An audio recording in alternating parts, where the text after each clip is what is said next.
No.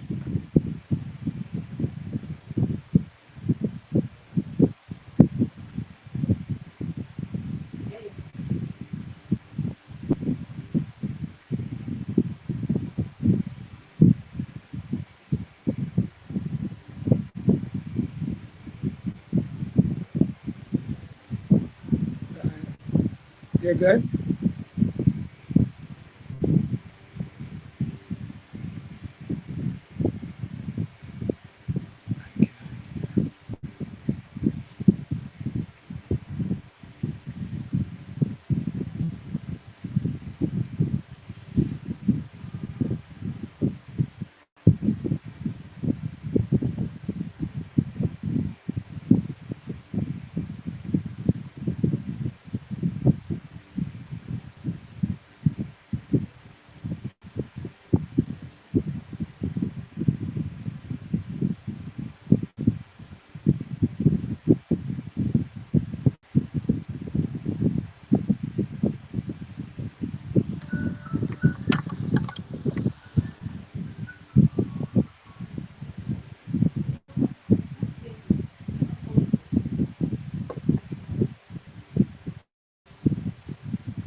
Hello. Hi. Hello. Hello. You can hear me. I cannot hear anything coming out of the you cannot hear either.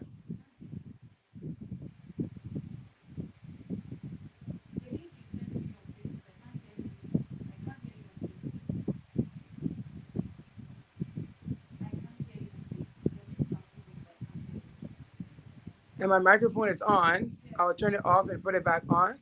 It's back on.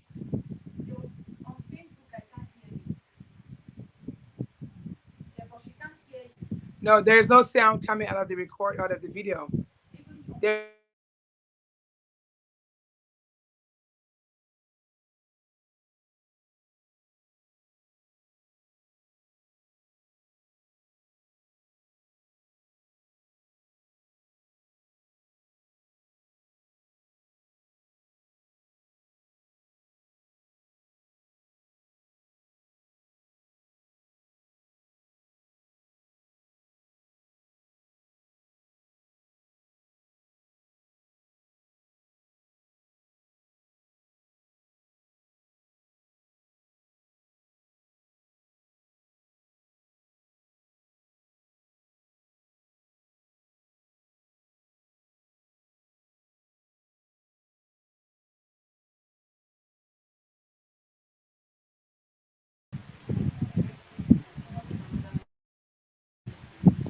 Another link. Okay. So let's get out of this one.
Still no sound. There's absolutely no sound coming out. My microphones are on. It's on.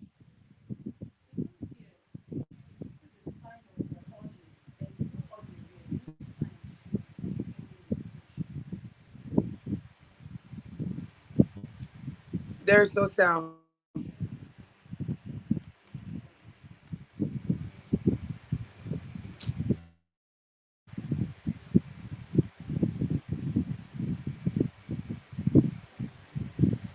Um, should we call? Does he have a number I can call?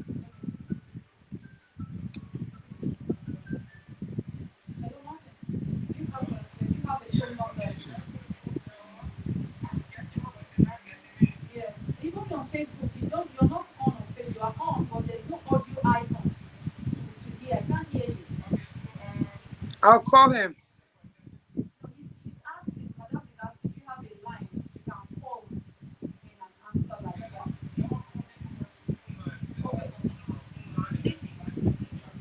Okay.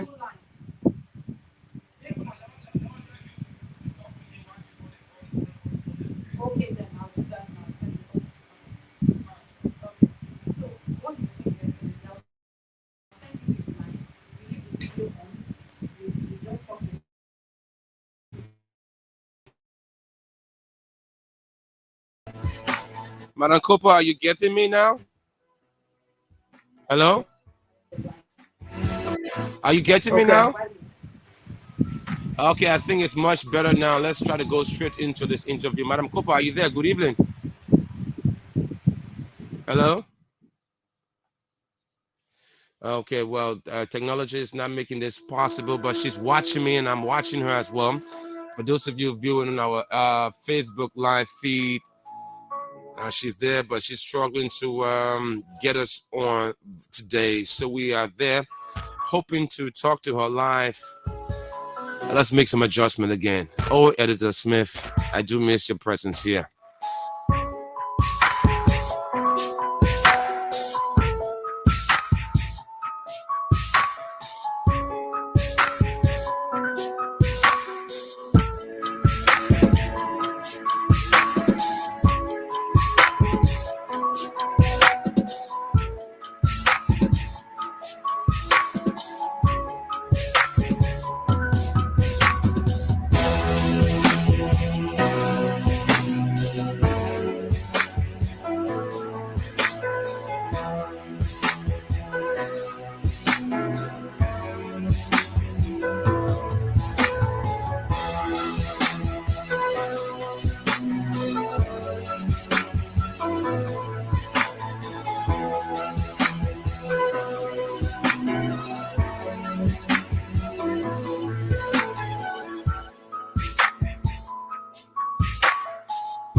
Hey people, are you in search of a career that you can live on for the rest of your life? Or are you aspiring to be what you want to be, but you don't know how and what you want to be or who you want to be? What is your future plan? Career Path is a 1 hour program on ABC Radio that is designed to educate and help people in the society to build up their potential abilities in order to have a successful career and life. This program is crafted in a way that provides you with all necessary tips and guidance on your way to success. Career Path aims to meet people of all ages and status in the society with tips and guidelines as to how a person can be successful in the career they choose, regardless of their positions or the environment he or she finds him or herself. Career Path is aired this and every Sunday from 7 p.m. to 8 p.m. right here on ABC Radio 105.1 FM. Your host is Martin Fagans. Could you go back? Okay, good evening and welcome to the program Career Path. And on Career Path today, we are paying host through the philanthropist, the electronic communicator, and we're talking to the electronic communicator. Are you getting me now, ma'am? I am. I turned the phone off. Okay, so it's much better here now, right? Yes, absolutely. I can hear you now. Okay, much better. Okay, good evening and welcome to Career Path. Career Path is a 1 hour presentation. We've gone into lots of the time, so we try to make it short and sweet as possible. Technology had to slow us down a little bit. We're here. Welcome to Career Path, man. Thank you, Martin. It's good to be here with you. Well, it's all our pleasure to have you been on our platform. The show purpose and objective of this program is to strengthen the capacity of our youth, the struggling youth, because we find out that in our generation of today, lots of people tend to take on career path because of a friend being sentimental, want to keep in line with your friend, Right. and just to be with that friend because you guys feel that you guys grew up as kids, and then the two of your future is not as compared as being together as friends. So this show is so purpose is to make sure that we bring on professionals in these various fields that have been successful in those fields to tell their stories that will be as encouraging to folks out there to be a part of the program career path. And you being one of the person who've been closely monitoring your profile, your professional career as an electronic communicator and transitioning into a politician. That is a story touching, especially for a female in Right. the gender-based male world that you've managed to get yourself in. So welcome again. Quickly, just tell us about yourself, your upbringing, and then we'll go straight into the program. Right, right. Martin, look, my life was simple. My introduction of myself, I was born and raised here in Monrovia. The war, like everybody else, we left and Right, went to exile in Ivory Coast. I lived there as a refugee for 2.5 years.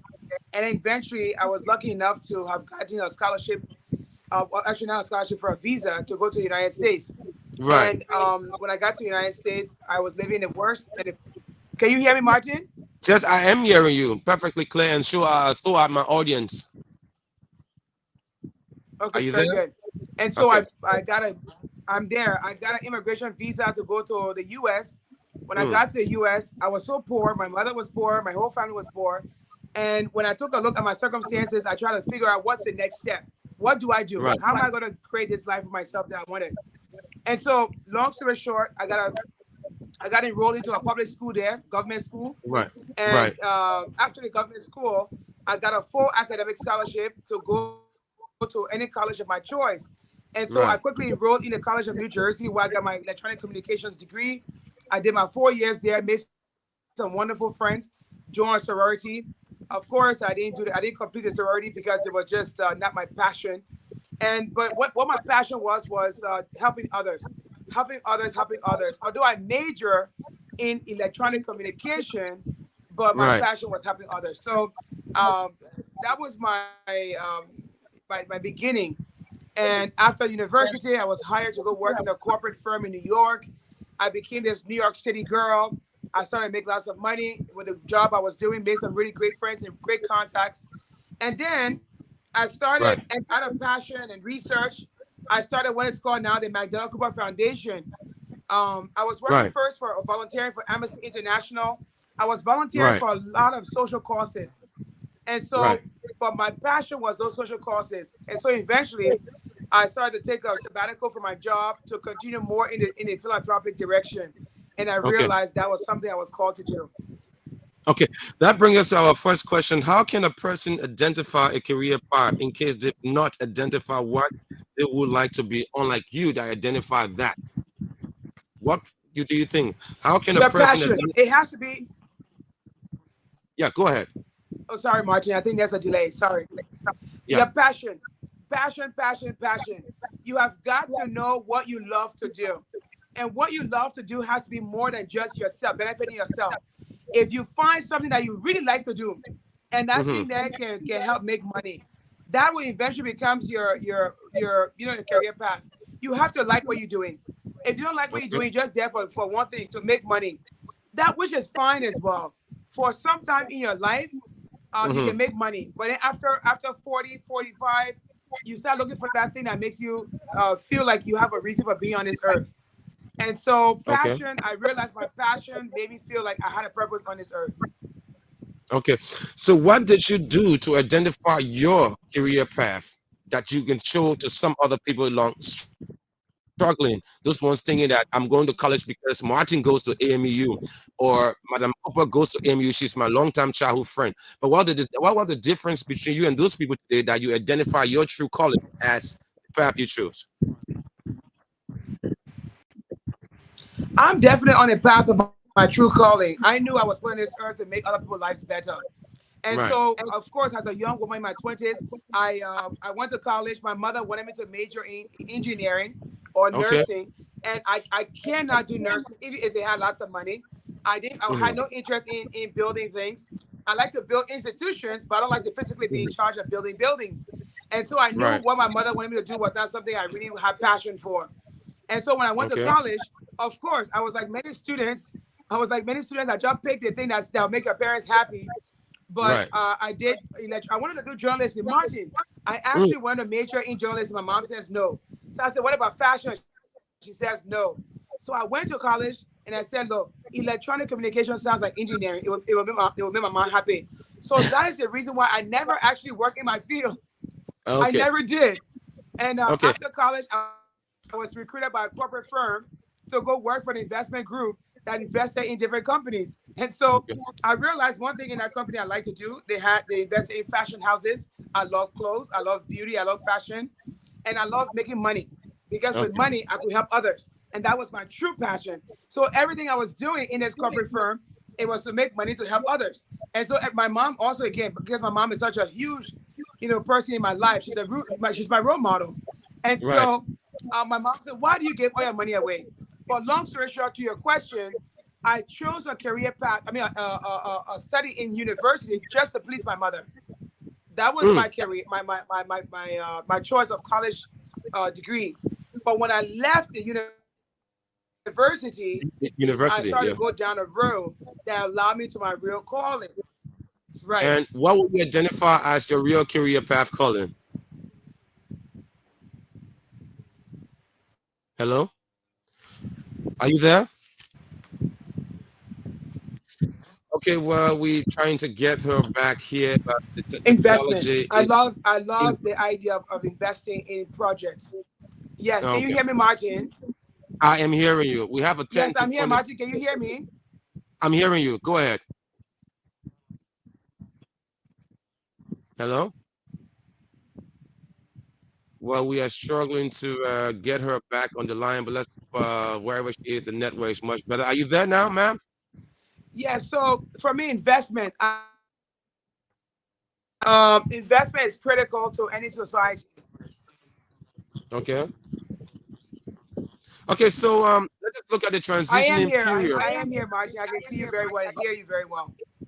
Okay, so firstly, what were some of the tasks given to you, those roles as an emergent electronic communicator? Yes. Can One you of the hear me, things you Martin? did, I'm hearing you. What were some of the things you did in your time serving in your field as a electronic communicator? What were some of those tasks attached to your job description? Well, we struggling together here due to technology. Let's hope the network is better at her end. That's the voice of Madam Magdala Cooper, who we are struggling to get here on this platform. Let's see as to whether we can link up with her once more on the program right here on Career Path. It's on 105.1. And so let's just get back to Madam Cooper, who's on the line right now. So let's just continue the interview like this for now. And so quickly, let's just talk about the transitional period. How did you identify that calling, the true passion of you becoming a politician? Because you are the one of the many females that have entered the race of our political sector, and you are a female. Being a feminist, I believe in the empowerment of women because I love my sisters.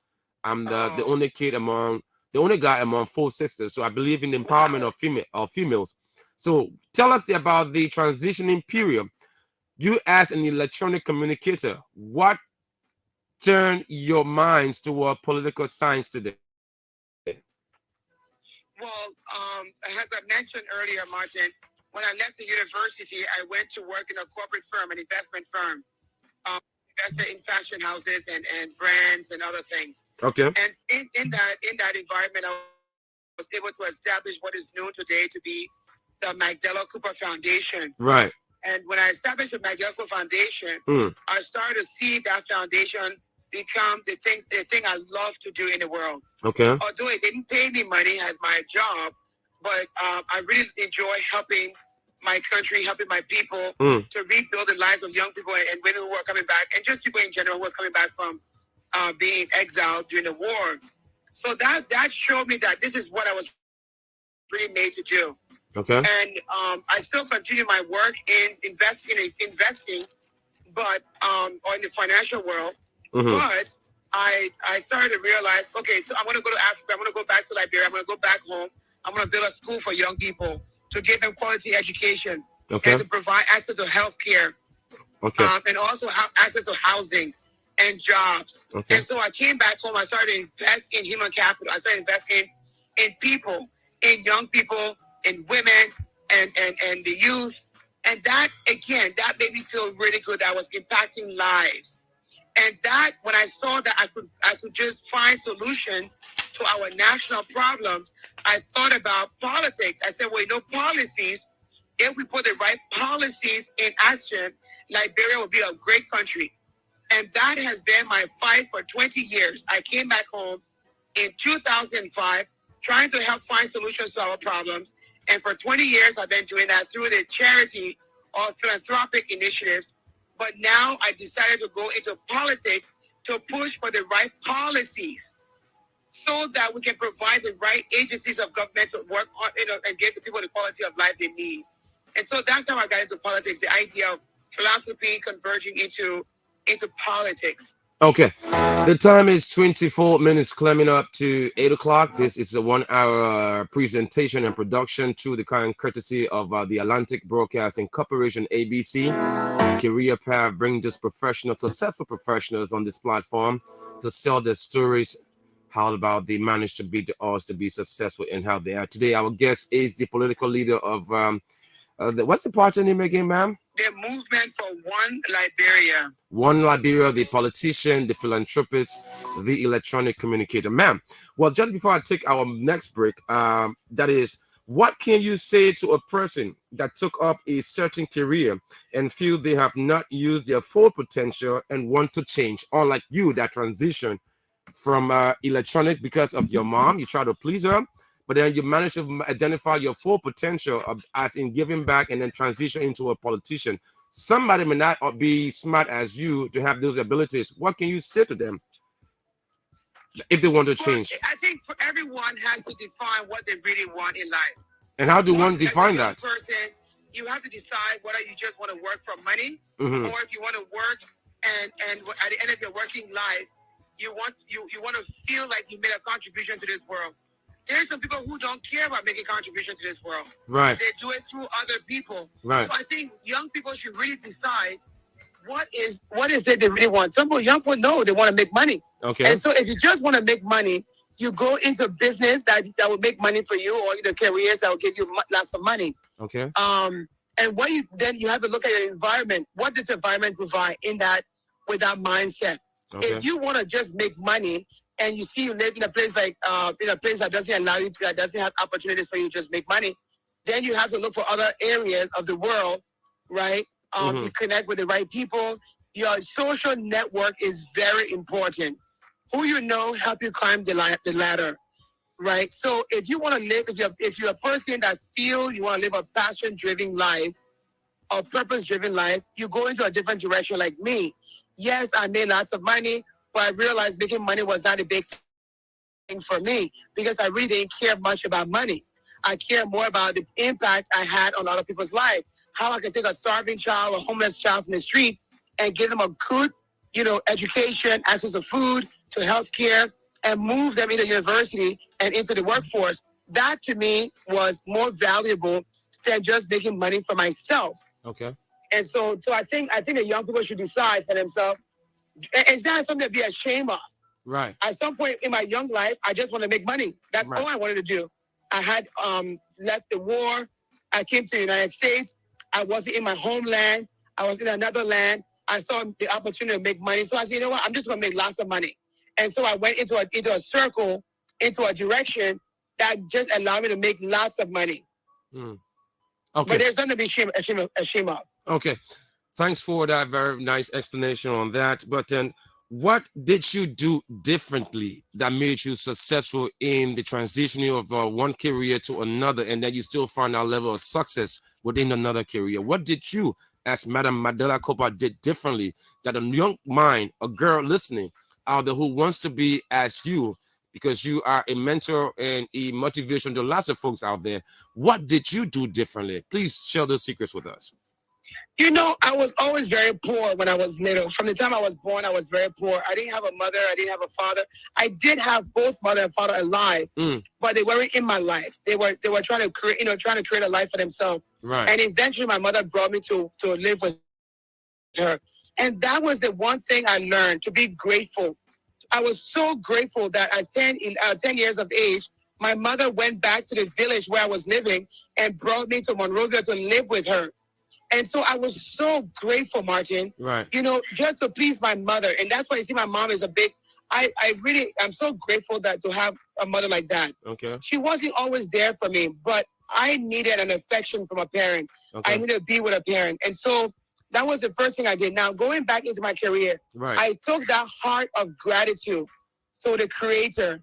I live a life of gratitude. Everything people did for me, I knew no one owed me anything. Right. So I was always very pleasant. When I was in an environment, I was always very nice to people. Hello, good afternoon, how are you? Oh, how can I help you? I was always interested in finding solutions to people's problems. Even the wealthiest people I met in my life, at a very young age, I engaged them by offering to find solutions to their problem. Because I knew what it meant not to have the things I wanted at a very early age. Right. I understood very, very early in my life that I would be more valuable to people if I can help them find solutions to their problem. Maybe it was a natural God-given ability that I had, Right. but that heart of gratitude, Right. and the heart of not looking at myself, but looking at finding solutions for others. So I was always, my career took me in that direction because, and I know this has to be a much longer conversation for the younger people because they will have more interesting, more in-depth questions To about ask. Madam Cooper. So Right. how did you even get the job? I went into my job interview, and the lady who was interviewing me, she asked me to tell my story. And I told her about my story and how I suffered during the war. And that story got me my job. Okay. Maybe I wasn't qualified for the job. I would never know that. But I was very honest about who McDowell Cooper was and the experience I had. For some people, they put up a facade. Right. And so they don't allow people to see them vulnerable and help them. I was always true to myself. I don't mind. Today, I'm a very influential woman across the globe, not Liberia, across the world. Every continent, when they mention the name Magdalena Cooper, people say, yes, that woman, she's smart, she's intelligent, she's a great speaker, she's this, she knows how to make money, she knows how to find solutions to problems. I got all of the accolades I want. But one thing I will never stop saying, when I was when I was young, I was very poor. Today, I'm somebody, not because I was born poor, but because I worked extremely hard, and I was never ashamed of saying I come from Liberia, of saying that I was poor. I lived in a village. Some days I didn't have shoes on my feet. Right. We have one shoes per year. When you have an interesting story like that, you share with people, and people will then now try to find solutions to your problem. Okay. So it's not always about your knowledge of the subject. It's about how honest of a person you are and how open and transparent you are about your own situation. So people come at you like, whether you know the subject very well or how well can you share with us what you are all about. Okay. So I would love to come back to your show, Martin, at another time, maybe come in studio. Right. And share this with the young people because I have a very interesting story. And I have helped young people across the world to become better people in this world. Okay, let's just look at your political career, and it's based upon this masculine dominance within the political sector in Liberia. There are challenges for even the male counterparts. You as a female, what are some of those things that you think that are challenges to your political career that you tend to change and do differently as a politician? I will always carry the same model through my life. And what's that model? Transparency, honesty, care for others more than your own self. Transparency, honesty, care for others more than your own self. And how did that help you to win? Solutions to people's problems. Now, in politics, it's a male-dominated platform or field. Right. Politics is primarily male dominated in Liberia and some other parts of Africa and the world. Right. But what I do is I don't think that there's one man in the political space that can do better than me. Right. I don't. Honestly, I see myself equal to every male counterpart of mine. They're men. I'm a female. I'm a woman. I'm a mother.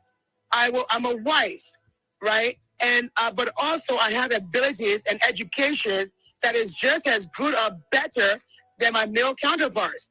So I'm not intimidated by anyone. But the only thing I ever have fear over is God. I fear God and no man on this earth or woman. So when I enter the political space, it is a field of competition. You have to know how to be competitive. If the person attack you, you know how to rebuttal. Right. So you have to be smart, and you also have to know that in politics there are no emotion. Okay. You leave your emotion with your religion and your family. When you leave your house and you leave your religious house in your domestic residence, you leave your emotion there. You don't bring it outside into your workspace. At my job, when I was working all those years, people had the right to say whatever they want about me. It never moved me because I was in a workplace to make money. Whatever that wasn't making money for me, I don't care about it. And that's what young people have to understand. Some of them are so emotional. Leave your emotions at home. When you step out into the world, into your social space, your workspace, and politics, there's no emotions welcome there. So that's the first thing we have to deal with the young people.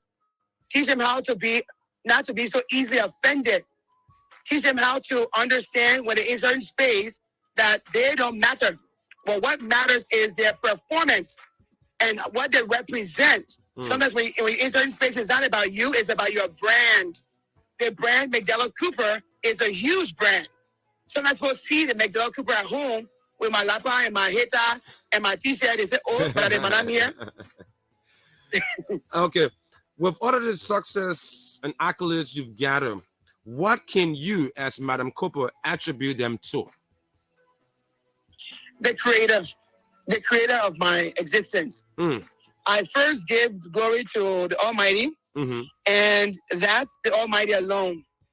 And I'm eternally grateful to the Creator, the Almighty, for what I've gone through, the poverty, the war, the hunger, the search for myself. I had to take a journey to find myself. Are you saying those really moments helped to strengthen you?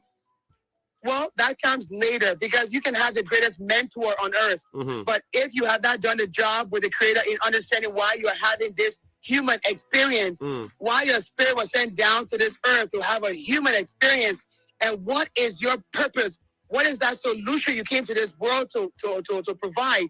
You would be lost. No therapist, no religious person can tell you what your purpose is. You have to be connected to the Creator at all times, and you have to know your purpose. So when people come offering you something on a platter, of course, most of us when we're young, we made some mistakes by accepting things that were not part of our destiny, and we paid a price for those things. Right. But at some point, that's what I say. When I was a child, I did things as a child. Now I'm a woman, I do things as a woman. Right. Right. That's a biblical thing. Right. And so we have got to understand from our Creator why we were made.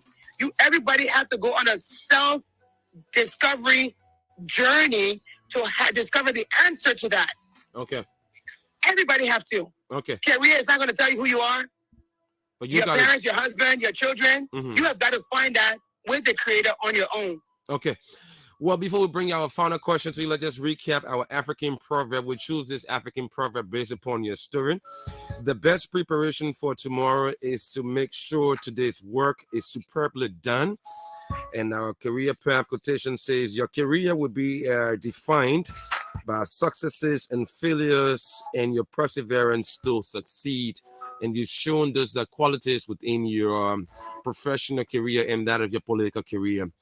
So now you are on this platform. This sole objective of this platform is to mentor many young people struggling to choose a path. Yes. What would be your word of encouragement to that little girl wanting to become a politician, wanting to become who she wants to be, or that kid wanting to be what it is he or she wants to become, but the parent looking at our society that will happen to you, Your mom wanted you to become this, but then you drove your own passion and that conviction to That's what right. you wanted to be. A kid is in that same situation today. You managed to beat all of those odds to be the successful politician and communicator you are today. What can you say to that kid struggling down there? And what would be your final words at the end before you leave this program? Go ahead. I would say to that young kid, you have got to find your path, and you have to start by knowing what. Look, it's very hard. You have to go through self-discovery, but we have to take it also in the context of where we are in Liberia. There's so much limitation for young people: school fees, parental assistance, Right. or government assistance, or just assistance across the board. A lot of young people don't have the means. They have to do it for themselves. Mm. Keep pressing. Keep pressing even to the hardest time. Keep pressing. Mm. You may make mistakes. Mistakes will not be at the end. Will not be part of your biography, your profile at the end of your life. Right. The successes is what's going to matter. Yes, there's a famous song in the world that's called "I Did It My Way." And what does that song does for me is, look, I've tried, I fail, I try, I fail, but at the end, I'm happy to say I'm still standing. The strength will get you through everything. Even if you make the wrong career choice, even if you feel not so excited by the work you're doing at the career you find yourself in, you still have time, especially if you're young. Make those mistakes. It's part of the growing pains. Make the mistake. Just make sure that the mistakes you made, they're not damaging to your life. They're not damaging to whatever you're going to be tomorrow. Mm. And there are certain areas where I guess we can't say all on the show today, but keep pressing, keep moving. As long as you're moving, keep being nice to people. Keep being open to be assisted, but not in an immoral way. Keep your hands clean as much as you can. Mm. Keep your hands clean as much as you can, because that will help open more doors for you. And I know there's so much more I can say to the young people today, especially a young girl that wants to be a politician. To become a politician, you have got to be strong. You got to be strong-willed. You got to be strong-minded, and you have to have a tough skin. And where does that stem from? Where does that start? You have to know who you are. Because if you don't know who you are, you go into politics that will break you down. Magdalene Cooper is unbreakable at this point, because I have given my all to my creator. And I know it is the report of my creator that I believe. I don't believe nothing people say. And I worked hard for my own money. No one can tell me, so I gave you money because you say something about it on the radio. No. My money is my money. I own it, and no one's going to take it away. Only God can take it away. So God becomes the only person I really care much about offending, but I also have a duty to my society to represent my people, to speak on behalf of those who cannot speak for themselves. So there's never a Magdalene Cooper coming on stage when I'm called to represent. When I'm in the political landscape, it's not my ego that's coming. It's not my personality. It's not my insecurities. It's Magdalene Cooper coming to fight. It's a fighter coming to stand up for the people who cannot stand up for themselves. So that would be my advice. Be strong. And then your final words to those listening to on this platform. Martin, I want to just thank you for having me this evening. I know it was a very short one because we're trying to use this new platform. Yeah. But next time, I promise you, I'm going to come into the studio and we're going to work. We're gonna talk to young people. I love the young people of Liberia because they remind me of who I was just a few years back, over 20, 30 years ago. I was struggling with lots of concerns and wanted to be somebody. I didn't know who I was going to be, what I was going to be. I just know I wanted to be someone. I want to help my country and its people. Today, God has blessed me. The Creator has blessed me to be here where I stand. I'm somebody in this country. I'm helping hundreds, if not thousands of people to have a better life. And so I just want to be grateful to you again for having me. I look forward to hopefully being in the studio with you very soon if I'm invited back to do a better program. Certainly, we will work on that because of your political schedule. I know you have some lots of engagements, so we accepted this one. But the next time, we hope that Mrs. William can push for you to be live in studio. Yes, absolutely. You got my promise for that. Right. It was nice having you, and I'd like to wish you well in all of your endeavors. And tomorrow, I will be at the HQ to make my intentions known to the public. Wow. Right. So, that is amazing. I haven't really associated with any party, but let's hope we can do this tomorrow officially at the platform. Oh, I've Martin, been you're something following your else. God story. bless you. I've been following your story a long time, and it's very touching and it's encouraging to lots of folks out there, especially to our younger girls living in this mass dominant masculine world. So thank you so much for being a part, and looking forward to seeing you tomorrow and some other times working with you in the future, not so distant future. Wonderful. Me too, Martin. Me too. I look forward to seeing you. Okay, good day. Good day. God bless you. All right. Well, like you regularly heard from our guests via StreamYard, perseverance, consistency, and not looking the other way and listening to people's opinion and view about your professional life. Keep pushing, keep striving, persevere to the end. Once you are consistent and keep pushing, obviously all things will fall in place and you will reap the fruits of those labors. Many thanks to Madam Magdala Cooper for the One Movement of Liberia Political Party. She is the standard bearer, a politician, an electronic communicator, giving us her story, sharing her story, how she managed to beat the odds to be the successful person she is today. So a young girl or a young guy wanting to go in politics, or your mom and dad want you to go to some successful field, that the thing will be successful. This thing you need to identify who I am exactly. What do I really have that conviction and passion for? Because one conviction drives you, the passion will fall in place. And so let's just recap our African proverb for today on the program Career Path. The best preparation for tomorrow is to make sure today's work is superbly done. Do it to the best of your abilities. Be consistent. Thrive through all of the odds to reach to the top within that field of study that you took your time to acquire. And when you've beaten all the odds, everything will fall in place. And our career path quotation for today says, your career will be defined by successes and failures. Who told you failure does not define what you did to reach where you are? So your career will be defined by successes and failures, and your perseverance to succeed. If you fail today, you get up, you push, you get up, you push, you get up, you push. One day, when you try to check the successes, you wouldn't even know how much you failed along the way. The program is Career Path, and today's edition was packaged with the help of some good guides, minds, intellectual minds. Vanessa Denkis or Blankson. That's Vanessa Blankson, the professor on TikTok. Isaac Dippe and Delano Bryant. We all sat down minds packaging this presentation today, and it was made through the kind courtesy of the Atlantic Broadcasting Corporation, ABC Radio. Another edition surfaces for the first Sunday in next month, at which time we will be paying host to Isaac Dippe, one of Liberia's young entrepreneurs and a business person who has been successful in the field of barbering. Like today, in this modern dispensation, you don't have to necessarily become an accountant. Those white-collar jobs are things created, but other people create their own jobs, and those are the stories that are touching.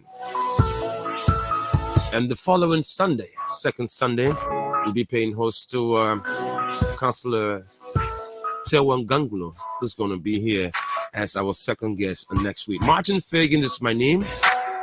Always learn to persevere and do things differently. And one day, success will fall in place for you. On that note, catch me next Sunday at 7, only on ABC Radio 105.1. Goodbye, and remain focused in whatever you do.